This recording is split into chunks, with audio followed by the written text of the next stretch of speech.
अभय एक सीधा साधा लड़का था। ग्रेजुएशन की पढ़ाई करने के लिए अब उसे अपना गांव छोड़कर शहर में दाखिला लेना था। किसान पिता ने एक एक पैसा जोड़कर अभय के लिए शहर में सारी व्यवस्था कर दी और ये सोचकर एक स्मार्टफोन भी दिला दिया कि ऑनलाइन पढ़ाई करने में इसका उपयोग होगा। स्वभाव से अंतर्मुखी अभय को अब अपने सपनों को पूरा करने के लिए बहुत मेहनत करनी थी। अपने संकोची स्वभाव के कारण वह शहर के बच्चों के साथ उतना घुल मिल नहीं पाया और दोस्त बनाने के लिए उसने सोशल मीडिया का सहारा लिया। ऐसे ही फेसबुक पर उसी शहर के मयंक नाम के एक लड़के से उसकी दोस्ती हो गई। मयंक का प्रोफाइल अभय को बहुत पसंद आया था। दोनों के बीच मैसेजेस का आदान प्रदान होना शुरू हो गया। पढ़ाई के लिए दिए गए फोन का प्रयोग अब दोस्ती और मनोरंजक वीडियोस देखने में होने लगा। यहाँ तक कि क्लास करते हुए भी अभय का ध्यान मोबाइल स्क्रीन पर ही रहने लगा। मयंक और अभय की दोस्ती भी गहरी होती गई। यहाँ तक कि मयंक कई बार उसका फोन भी रिचार्ज करा देता। देखते देखते उनकी फ्रेंडशिप को 2-3 महीने बीत गए, पर अभी भी उनकी एक बार भी मुलाकात नहीं हुई थी। फिर एक दिन मयंक ने अभय को एक जगह बुलाने के लिए कॉल की। यार, एक अपॉर्चुनिटी है, तू बस सुबह 10 बजे व्हाट्सएप किए गए पते पर आ जा।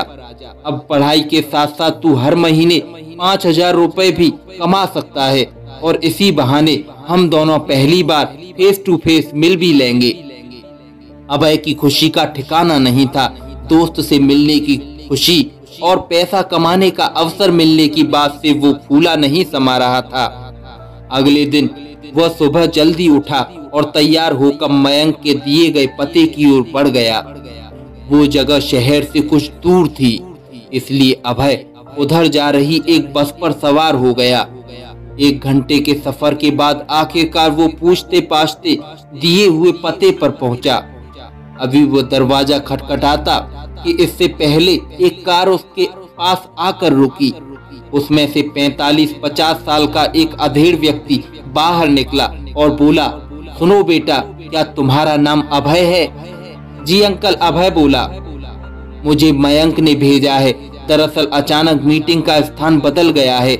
आओ कार में बैठो, मैं तुम्हें सही जगह ले चलता हूँ, व्यक्ति बोला। अभय फौरन कार में बैठ गया और वे आगे बढ़ गए। व्यक्ति ने अभय की केयर करते हुए उसे पीने के लिए फ्रूटी दी। फ्रूटी पीने के करीब 3 घंटे बाद जब अभय की आंखें खुली तो उसने खुद को एक पार्क में लेटा हुआ पाया। उसे पेट के एक तरफ काफी दर्द महसूस हो रहा था। मोबाइल और पैसे भी गायब थे। कुछ देर तक तो उसे समझ ही नहीं आया कि वो आखिरकार से यहाँ कैसे पहुंचा। फिर उसने शर्ट उठाकर दर्द वाली जगह देखी तो वहाँ एक चीरा लगा हुआ था। अभय का दिल तेजी से धड़कने लगा। वो समझ चुका था कि उसके साथ कुछ बहुत गलत हो चुका है। वह फौरन भागकर डॉक्टर के पास गया, पर डॉक्टर ने जो बात उसे बताई उसे सुनकर उसके पैरों तले जमीन खिसक गई। उसके शरीर से एक किडनी गायब थी। अब उसकी काटो तो खून नहीं वाली हालत हो गई थी। सोचने लगा, क्या सपने लेकर गांव से शहर आया था, अब अपने पिताजी को क्या जवाब देगा। वह भागा भागा पुलिस थाने पहुंचा। वहां जाकर तो उसके सामने डिजिटल दुनिया की सारी सच्चाई सामने आ गई। यह तो फेसबुक पर मयंक का प्रोफाइल था। वह कोई युवा नहीं बल्कि वही अधेड़ व्यक्ति था जिसने उसे कार में बैठाया और फ्रूटी पिलाई थी। वह आकर्षक अकाउंट बनाकर अभय जैसे लोगों को जो सफलता शॉर्टकट में चाहते थे और ऐसे छलावे पे विश्वास करते थे, भांसता था। फिर धीरे धीरे पर्सनल लाइफ में घुसकर उन्हें नौकरी का झांसा देकर बुलाता। उसके बाद शरीर के अंगों की चोरी करता था। ऐसे कितने सारे केसेस उसके नाम थे।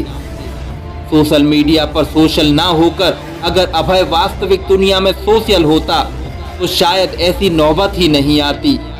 स्क्रीन के पीछे का सच अब आईने की तरह साफ हो चुका था। इतनी बड़ी ठोकर लगने के बाद अब उसने मोबाइल स्क्रीन पर अपना समय गंवाना बंद कर दिया। वास्तविक और आभासी दुनिया के बीच का फर्क अब उसकी समझ में आ चुका था।